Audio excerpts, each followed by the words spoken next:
60 के दशक में एक सस्पेंस फिल्म आई थी 20 साल बाद। उस फिल्म का एक गाना बहुत चर्चित हुआ था, कहीं दीप जले कहीं दिल, जरा देख ले आके परवाने तेरी कौन सी है मंजिल, कहीं दीप जले कहीं दिल।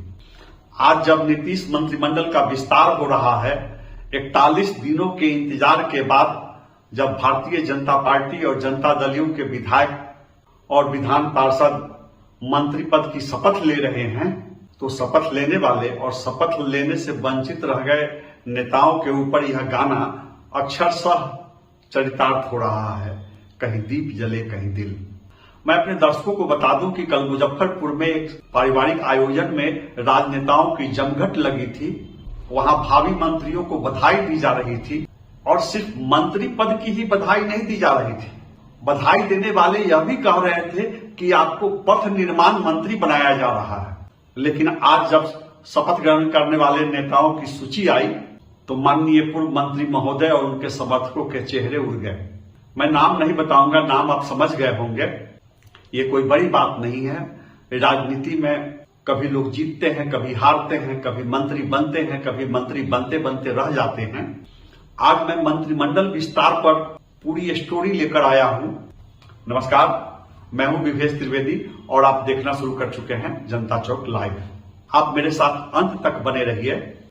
आज मैं मंत्रिमंडल विस्तार पर पूरी स्टोरी लेकर आया हूं। किसी को मंत्री बनाया गया है तो क्यों बनाया गया है, किसी को नहीं बनाया जा सका तो क्या वजह हो सकती है। इस मंत्रिमंडल विस्तार को आगामी लोकसभा चुनाव से जोड़कर देखा जा रहा है।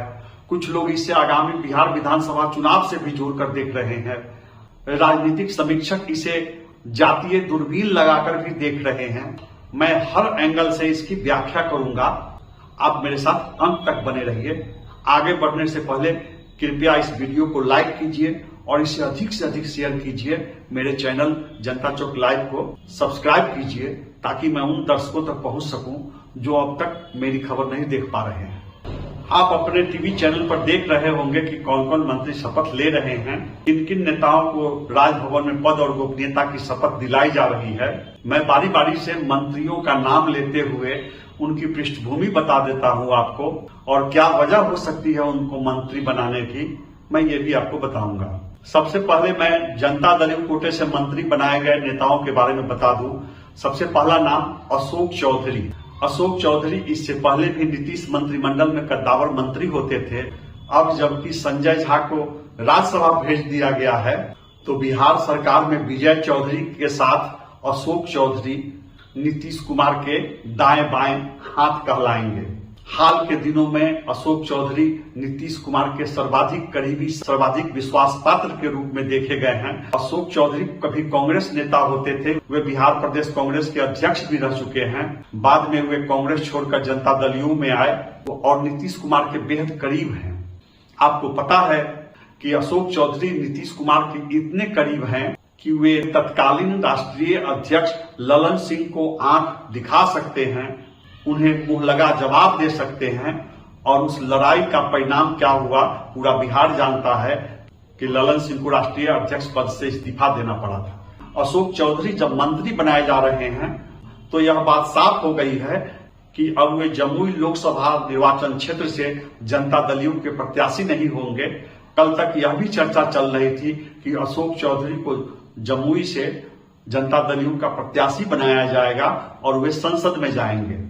तो इस अटकलबाजी पर विराम लग गया है। एक और अटकलबाजी पर विराम लग रहा है। महेश्वर हजारी को मंत्री पद की शपथ दिलाई गई है। तो कल तक यह अटकलबाजी चल रही थी, बल्कि आज सुबह तक अटकलबाजी चल रही थी कि महेश्वर हजारी समस्तीपुर से जनता दलियों के प्रत्याशी बनाए जा सकते हैं। महेश्वर हजारी पहले भी समस्तीपुर संसदीय निर्वाचन क्षेत्र का प्रतिनिधित्व कर चुके हैं। उन्होंने 2009 के लोकसभा चुनाव में रामचंद्र पासवान को शिकस्त दी थी। लेकिन अब जबकि वे राज्य सरकार में मंत्री बनाए गए हैं तो यह बात साफ हो गई है कि महेश्वर हजारी भी लोकसभा का चुनाव नहीं लड़ने जा रहे हैं। जनता दलियों नेत्री राजपूत जाति की लेसी सिंह को भी मंत्री बनाया गया है। लेसी सिंह नीतीश कुमार की बेहद विश्वास पात्र बताई जाती हैं और उनके नाम की अटकलबाजी पहले से चल रही थी कि उन्हें मंत्री बनाया ही जाएगा। यहाँ पर एक भाजपा की विधायिका का नाम बता दूं आपको, श्रेयसी सिंह, जो राष्ट्रीय निशानेबाज रही हैं, उन्हें भी मंत्री बनाए जाने की अटकलबाजी थी, लेकिन श्रेयसी सिंह को भाजपा कोटे से मंत्री नहीं बनाया गया है। हालांकि भारतीय जनता पार्टी ने भी राजपूत समाज से 2 नेताओं को मंत्री बनाया है। एक है नीरज कुमार बबलू और दूसरे हैं संतोष सिंह। तो नीतीश मंत्रिमंडल में राजपूत समाज से 4 मंत्री हो गए। 41 दिन पहले जब मुख्यमंत्री नीतीश कुमार शपथ ग्रहण किए थे, उस दिन पूर्व मंत्री नरेंद्र सिंह के लड़के निर्दलीय विधायक सुमित कुमार सिंह शपथ ग्रहण किए थे। आज भाजपा ने राजपूत जाति के 2 नेताओं को मंत्री बनाया है और जनता दलियों की ओर से भी राजपूत जाति से 1 को मंत्री बनाया गया है। तो नीतीश मंत्रिमंडल में राजपूत जाति के कुल 4 मंत्री हो गए हैं। जनता दलियों के चौथे मंत्री हैं जयंत राज कुशवाहा। यहाँ गौर करने वाली बात है कि आज भाजपा ने भी कुशवाहा समाज से सुरेंद्र मेहता को मंत्री पद की शपथ दिलवाई है और प्रदेश भाजपा के अध्यक्ष डिप्टी सीएम सम्राट चौधरी खुद कुशवाहा जाति के हैं। तो कुशवाहा समाज पर भाजपा की भी नजर है और नीतीश कुमार भी लवकुश समीकरण को बरकरार रखने की आखिरी कोशिश कर रहे हैं। उन्होंने भी कुशवाहा समाज से जयंत राज कुशवाहा को मंत्री पद की शपथ दिलवाई। जनता दलियों के 5वें मंत्री हैं सुनील कुमार। ये तेज तर्रार पूर्व आईपीएस अधिकारी हैं, पहले भी नीतीश मंत्रिमंडल में रहे हैं। इनके परिवार के लोग पहले से राजनीति में रहे हैं और इन्हें भी मंत्री बनाया जाना पहले से तय माना जा रहा था। ये दलित समाज से आते हैं, ये चमार जाति के हैं और भारतीय जनता पार्टी ने भी जनक राम को मंत्री पद की शपथ दिलाई है। बिहार में पासवान समाज के नेता चिराग पासवान हैं और चमार जाति का विश्वास जीतने के लिए भाजपा भी प्रयासरत है और नीतीश कुमार भी प्रयासरत हैं। भाजपा ने जनक राम को शपथ दिलवाई है और जनता दलियों ने पूर्व आईपीएस अधिकारी सुनील कुमार को मंत्री पद की शपथ दिलाई है। जमा खान नीतीश मंत्रिमंडल के इकलौते मुस्लिम मंत्री होंगे। जमा खान के बारे में भी पहले से तय माना जा रहा था। नीतीश कुमार उन पर भरोसा करते हैं। पिछली बार भारतीय जनता पार्टी ने सैयद शाहनवाज हुसैन को मंत्री बनाया था। इस बार सैयद शाहनवाज हुसैन को विधान परिषद के लिए मनोनीत नहीं किया गया और न ही उन्हें मंत्री पद की शपथ दिलाई गई है।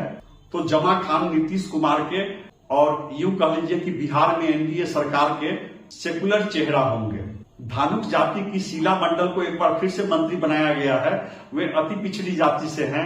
बिहार में भागलपुर के आसपास के इलाके में, मधुबनी में, मिथिलांचल में और मुंगेर, जमुई, झाझा के आसपास के इलाके में, गंगा के दोनों किनारों, खगड़िया में धानुक जाति की अच्छी आबादी है। धानुक जाति का यह भी आरोप रहा है कि जातीय सर्वेक्षण में उनकी आबादी कम दिखाई गई है।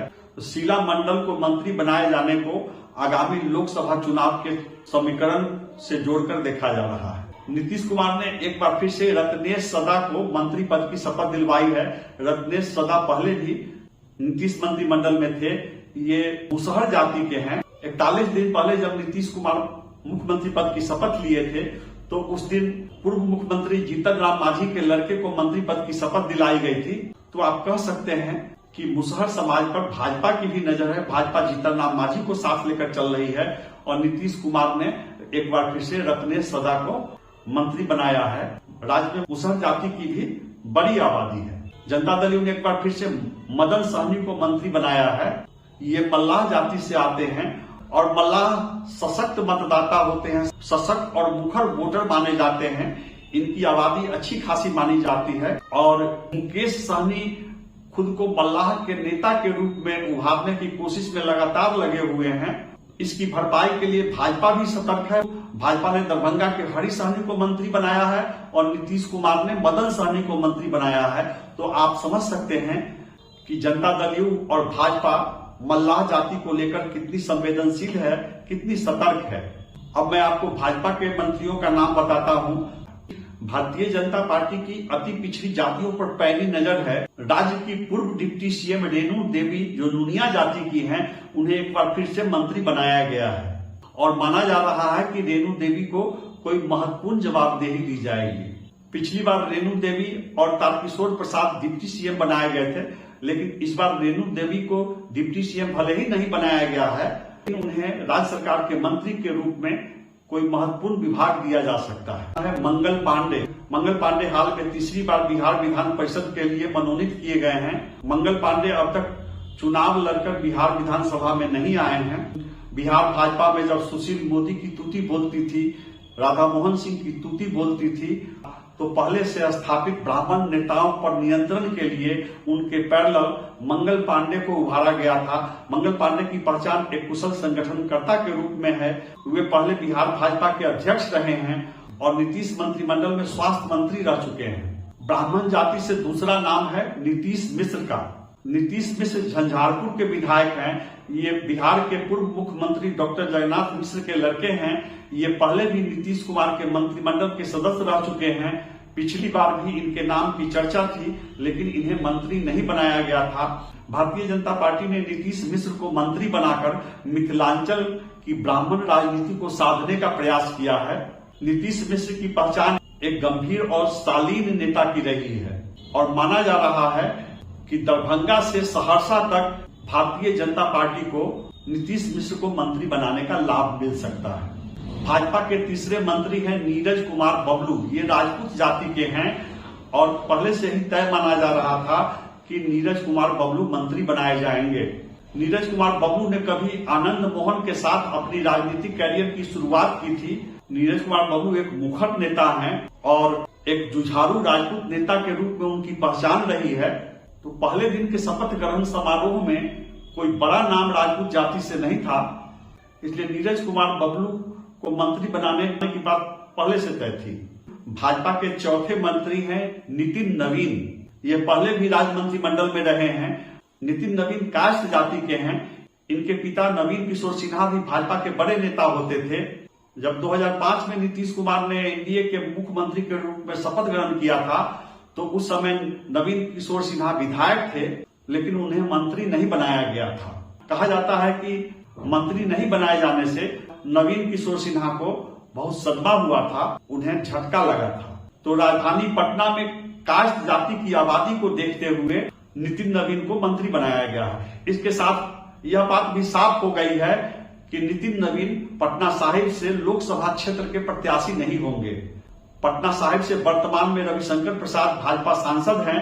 वे मंत्रिमंडल में नहीं हैं, लेकिन भाजपा के पुराने जुझारू और कद्दावर नेता रहे हैं। इस बार पटना से दिल्ली तक चर्चा है कि रविशंकर प्रसाद का टिकट कट सकता है। ऐसे में कयास लगाया जा रहा था कि काष्ठ जाति से ऋतुराज सिन्हा या नितिन नवीन को पटना साहिब से लोकसभा प्रत्याशी बनाया जाएगा। अब अगर रविशंकर प्रसाद प्रत्याशी नहीं बनाए जाते हैं तो ऋतुराज सिन्हा का रास्ता साफ नजर आ रहा है। भाजपा के मंत्रियों की सूची में छठा नाम दिलीप जायसवाल का है। ये सीमांचल से आते हैं। किशनगंज पूर्णिया क्षेत्र में ये भाजपा नेता के रूप में, वनवासी कल्याण आश्रम के नेता के रूप में, संघ के स्वयंसेवक के रूप में काफी सक्रिय रहे हैं। भारतीय जनता पार्टी ने वैश्य राजनीति को साधने के लिए दिलीप जायसवाल को मंत्री बनाया है। भाजपा के 7वें मंत्री हैं संतोष सिंह। ये राजपूत जाति के हैं। भाजपा ने चमार जाति के जनक राम को मंत्री बनाया है। जनक राम की पहचान एक अच्छे संगठनकर्ता के रूप में भी रही है। ये संगठन में भी महत्वपूर्ण पदों पर रहे हैं। भाजपा की नजर अनुसूचित जाति के मतदाताओं पर है, खासकर चमार जाति के मतदाताओं पर है।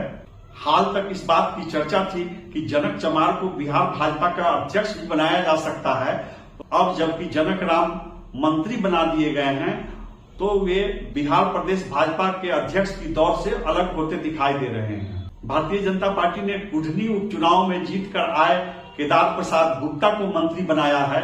केदार प्रसाद गुप्ता पहली बार 2015 के चुनाव में कुढ़नी से जीते थे। उन्होंने राज्य सरकार के मंत्री मनोज कुशवाहा को परास्त किया था, लेकिन केदार प्रसाद गुप्ता 2020 के बिहार विधानसभा चुनाव में कुढ़नी में राष्ट्रीय जनता दल के अनिल सहनी से परास्त हो गए थे। बाद में अनिल सहनी की सदस्यता चली गई और कुढ़नी में उपचुनाव कराया गया। कुढ़नी उपचुनाव में केदार गुप्ता एक बार फिर से जीत कर आए। केदार गुप्ता कानू जाति के हैं। कहा जाता है कि मुजफ्फरपुर ही नहीं बल्कि पूरे बिहार में तेली जाति के मतदाताओं की संख्या काफी है, कानू जाति के मतदाताओं की संख्या काफी है। इन दोनों जातियों की तुलना में कलवार जाति के वोटरों की संख्या नगण्य है। कलवार जाति की आबादी बहुत कम है, लेकिन वैश्य कोटा से मंत्री पद पाने में, सांसद बनने में, विधायक बनने में कलवार जाति के लोग बाजी मारते रहे हैं। हाल के वर्षों में तेली समाज के लोग, कानू समाज के लोग मुखर हुए हैं और वे वैश्य राजनीति में अपनी हकमारी का आरोप लगाने लगे हैं। खासकर जब बिहार में जातीय सर्वे कराया गया है, उसमें इस बात से पर्दा उठ गया कि वैश्य की उपजातियों में सर्वाधिक आबादी तेली और कानू जातियों की है। आपको बताते चले कि पूर्व मंत्री सुरेश शर्मा ने कभी केदार गुप्ता को टिकट दिलाने में और दोनों चुनावों में उनकी जीत सुनिश्चित कराने में बहुत महत्वपूर्ण भूमिका निभाई थी। और आगामी लोकसभा चुनाव में केदार गुप्ता पूरे राज्य में भाजपा के न सिर्फ वैश्य का चेहरा होंगे बल्कि कानू का भी चेहरा होंगे। कानू जाति अति पिछड़ी जातियों में है और अब तक आबादी के अनुपात में कानू जाति को और तेली जाति को प्रतिनिधित्व नहीं मिलता रहा है। भारतीय जनता पार्टी ने दरभंगा के नेता हरि सहनी को मंत्री बनाया है। यह बात समझ में आती है कि जबकि मल्लाह राजनीति पर, मल्लाहों की सियासी रहनुमाई पर मुकेश सहनी लगातार दावा कर रहे हैं और मुकेश सहनी की विश्वसनीयता नहीं रह गई है। भाजपा कोटे से मंत्री बनाए जाने के बाद वे उत्तर प्रदेश में भी दावा करने पहुंच गए थे। जब जब भाजपा ने मुकेश सहनी पर भरोसा किया, मुकेश सहनी की महत्वाकांक्षा बढ़ती चली गई। इसलिए भाजपा मुकेश सहनी के मामले में सतर्क है। उधर मुकेश सहनी के मामले में आरजेडी भी सतर्क है। आपको याद होगा कि पिछली बार ऐन चुनाव के वक्त पर मुकेश सहनी आरजेडी के प्रेस कॉन्फ्रेंस से, तेजस्वी यादव के प्रेस कॉन्फ्रेंस से यह कहते हुए चल पड़े थे कि उनकी पीठ में छुरा घोंपा गया है। तो आज की तारीख में मुकेश सहनी पर ठीक से न तो तेजस्वी यादव भरोसा कर पा रहे हैं और न ही भाजपा नेता मुकेश सहनी पर भरोसा कर पा रहे हैं। ऐसी स्थिति में जनता दल के साथ भाजपा भी अपने अपने कोटे से सहनी चेहरे को, मल्लाह नेता को उभारने की कोशिश में है। तो दोस्तों, मैंने बता दिया कि कहां कहां दीप जले, कहां कहां खुशियां मनाई जा रही है, मंत्री बनाए जाने से किनके किनके घर में खुशी है। अब मैं आपको बताऊंगा कि कहां दिल जल रहा है, किनके दिल जल रहे हैं, किनके समर्थक उदास हैं, किनके घर में मायूसी है। अब मैं उसकी ओर आता हूं। दिल जलने की बात करने से पहले मैं संक्षेप में बता दूं कि 6 सवर्ण मंत्री बनाए गए हैं, 6 दलित मंत्री बनाए गए हैं और 4 अति पिछड़ी जाति के मंत्री बनाए गए हैं। इसके अलावा पिछड़ी जाति से भी 4 मंत्री बनाए गए हैं और मुस्लिम समाज से 1 मंत्री बनाए गए हैं। अब थोड़ी मायूसी की भी बात हो जाए, दिल जलने की भी बात हो जाए। नीतीश कुमार के पिछले मंत्रिमंडल में जब पिछली बार नीतीश कुमार एनडीए के मुख्यमंत्री बने थे तो मुजफ्फरपुर के औराई के विधायक रामसूरत राय उसमें राजस्व एवं भूमि सुधार मंत्री होते थे। हालांकि उन्होंने अधिकारियों कर्मचारियों के तबादले के मामले में राज्य सरकार पर खुला आरोप लगाया था और उन्होंने मुख्यमंत्री के प्रति असंतोष जताया था। इस बार रामसूरत राय का मंत्री बनना लगभग तय माना जा रहा था। उनके समर्थक उन्हें बधाई भी दे रहे थे लगातार, लेकिन रामसूरत राय मंत्री नहीं बनाए जा सके हैं। तो रामसूरत राय के समर्थकों में मायूसी है। दूसरा बहुत महत्वपूर्ण नाम है सैयद शाहनवाज हुसैन। सैयद शाहनवाज हुसैन अटल बिहारी वाजपेयी की सरकार में मंत्री होते थे। वे नागरिक उड्डयन मंत्री होते थे। बाद में जब सैयद शाहनवाज हुसैन भागलपुर से लोकसभा का चुनाव हार गए तो कुछ दिनों तक उन्हें नेपथ्य में रहना पड़ा। लेकिन कश्मीर की राजनीति में सक्रिय भूमिका निभाने के बाद नरेंद्र मोदी ने उन पर भरोसा किया और सैयद शाहनवाज हुसैन को एमएलसी बनाकर नीतीश मंत्रिमंडल में उद्योग मंत्री बनाया गया था। उद्योग मंत्री के रूप में सैयद शाहनवाज हुसैन काफी सक्रिय रहे थे। पटना में, खासकर मुजफ्फरपुर में और बेतिया सहित कई जिलों में औद्योगिक इकाइयों की स्थापना में, बाहरी कंपनियों को बिहार लाने के मामले में सैयद शाहनवाज हुसैन काफी सक्रिय रहे थे। अब यह देखना महत्वपूर्ण होगा कि सैयद शाहनवाज हुसैन को कहीं से लोकसभा चुनाव में टिकट दिया जाता है या नहीं दिया जाता है। बिहार विधान परिषद में उनका कार्यकाल समाप्त हो रहा है और जो नेता भाजपा की ओर से बिहार विधान परिषद के लिए अपनी उम्मीदवारी का पर्चा भरे हैं उसमें सैयद शाहनवाज हुसैन का नाम शामिल नहीं है। तो सैयद शाहनवाज हुसैन एक बार फिर से वेटिंग लिस्ट में रहेंगे। तीसरे नेता हैं मोतिहारी के प्रमोद गुप्ता। प्रमोद गुप्ता पूर्व केंद्रीय मंत्री राधा मोहन सिंह की खास पसंद बताए जाते हैं। राधा मोहन सिंह पूर्वी चंपारण में अपनी राजनीति साधने के लिए, वैश्य राजनीति पर पकड़ बनाए रखने के लिए न सिर्फ प्रमोद गुप्ता की जीत सुनिश्चित कराने में सक्रिय भूमिका निभाते थे, बल्कि प्रमोद गुप्ता को मंत्री बनाने में राधा मोहन सिंह की अहम भूमिका होती थी। कहा जाता है कि राधा मोहन सिंह एक बार फिर चाहते थे कि प्रमोद गुप्ता को मंत्री बनाया जाए, लेकिन पूर्वी चंपारण के कृष्णनंदन पासवान को मंत्री बनाया गया है। कृष्णनंदन पासवान पूर्वी चंपारण से लगातार बिहार विधानसभा के लिए निर्वाचित होकर आते रहे थे और उनके समर्थकों की लालसा थी, उनके समर्थकों की इच्छा थी कि कृष्णनंदन पासवान को मंत्री बनाया जाए। कृष्णनंदन पासवान की उम्र अधिक हो चुकी है और कुछ अस्वस्थ भी रहते हैं। जब से नीतीश कुमार ने शपथ ग्रहण किया, कृष्णनंदन पासवान के समर्थकों को पूरी उम्मीद थी कि इस बार उन्हें मंत्री बनाया जाएगा, लेकिन उनके रास्ते में प्रमोद गुप्ता एक बड़ी बाधा के रूप में थे।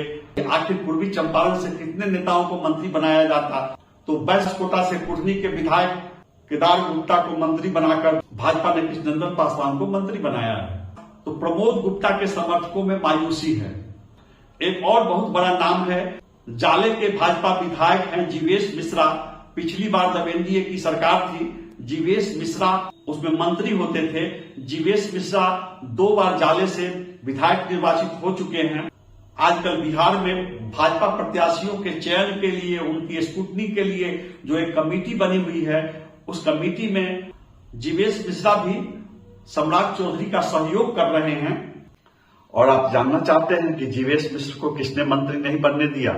आप प्रदेश भाजपा कार्यालय में पूछेंगे, चुप्पी साध लेंगे भाजपा नेता। सबको पता है, लेकिन आपको जवाब नहीं मिलेगा। अगर आपको सच्चाई जानना है तो भाजपा कार्यालय से निकलकर बिलचंद पटेल में किसी चाय की दुकान पर चले जाइए। आपको साफ साफ बताया जाएगा कि विजय सिन्हा ने जीवेश मिश्र का पत्ता साफ कर दिया।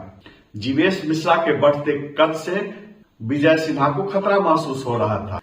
आप भाजपा के किसी नेता के आवास पर चले जाइए, वे आपको साफ साफ शब्दों में बताएंगे। भाजपा में सबको पता है, विजय सिन्हा इस बात को लेकर सतर्क हैं कि वे भूमिहारों के इकलौते नेता के रूप में उभरे। तो बड़ी सावधानी से किसी भूमिहार का नाम ही प्रस्तावित नहीं किया गया मंत्रिमंडल के लिए। इस मंत्रिमंडल में बिहार की 2 जातियों पर तलवार चलाई गई है।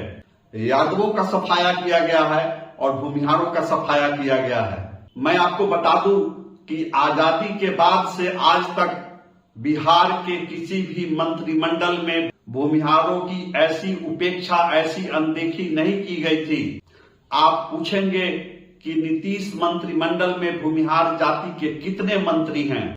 जवाब है 1.5 मंत्री हैं। एक डिप्टी सीएम विजय सिन्हा।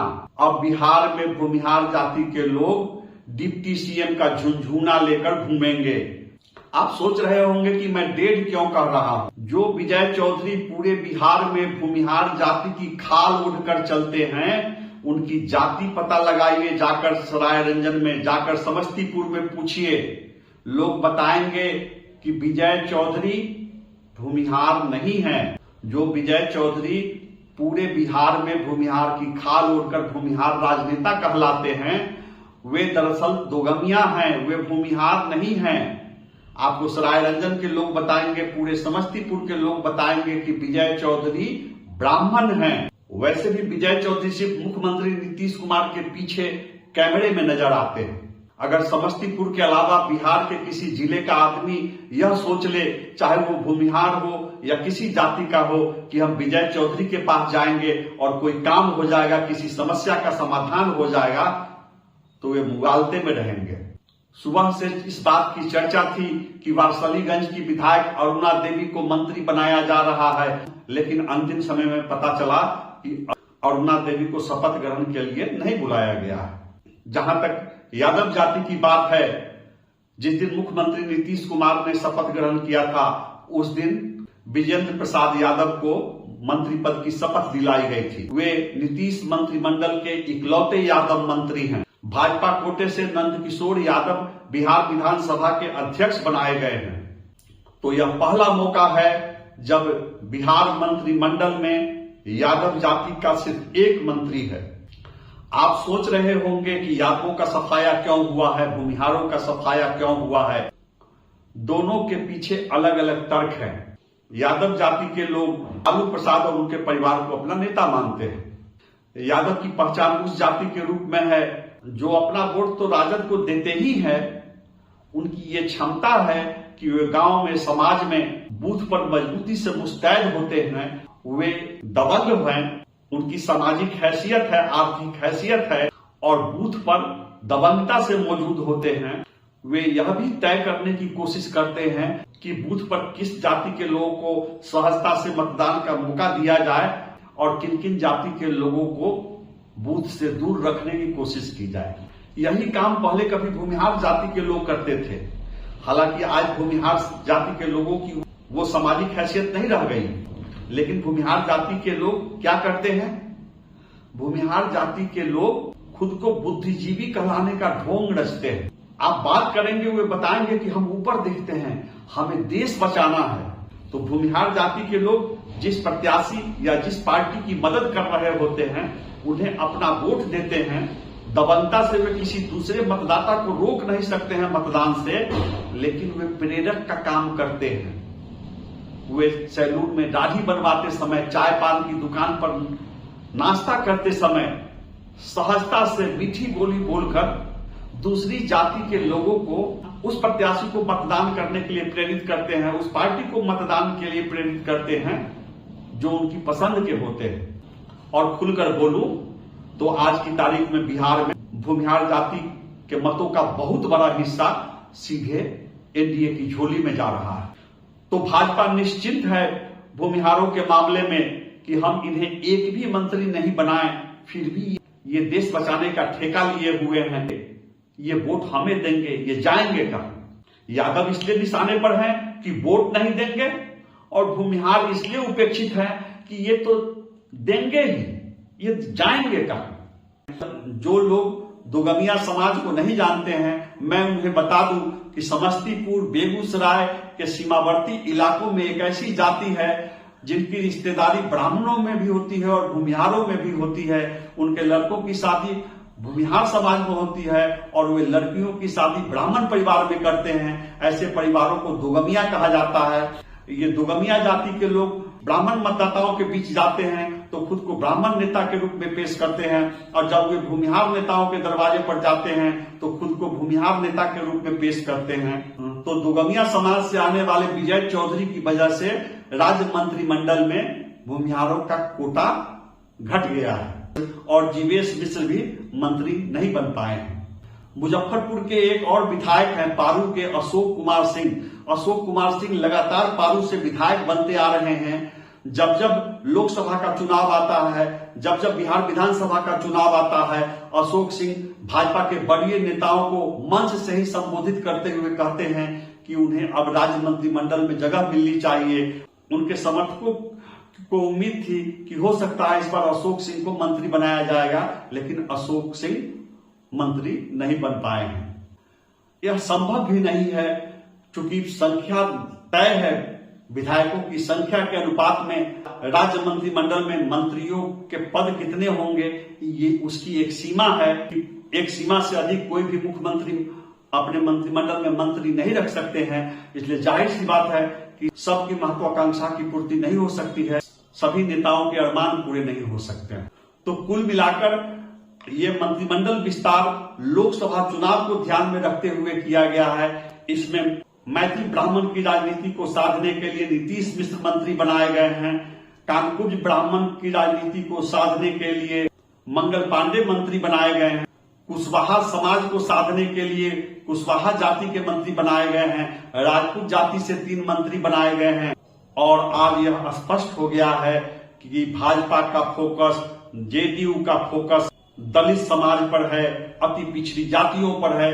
आगामी लोकसभा चुनाव में अति पिछड़ी जातियों के वोट ही निर्णायक होंगे, पिछड़ी जातियों के वोट ही निर्णायक होंगे।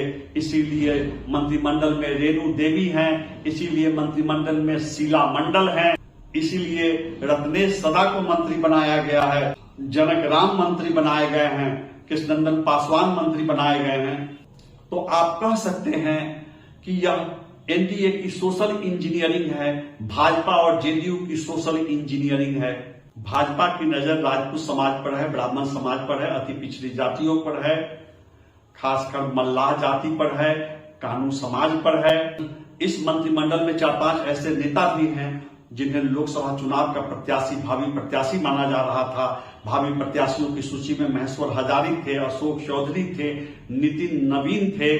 कहा तो यह भी जा रहा था कि नीतीश मिश्रा को गोपाल जी ठाकुर की जगह पर दरभंगा से प्रत्याशी बनाया जा सकता है।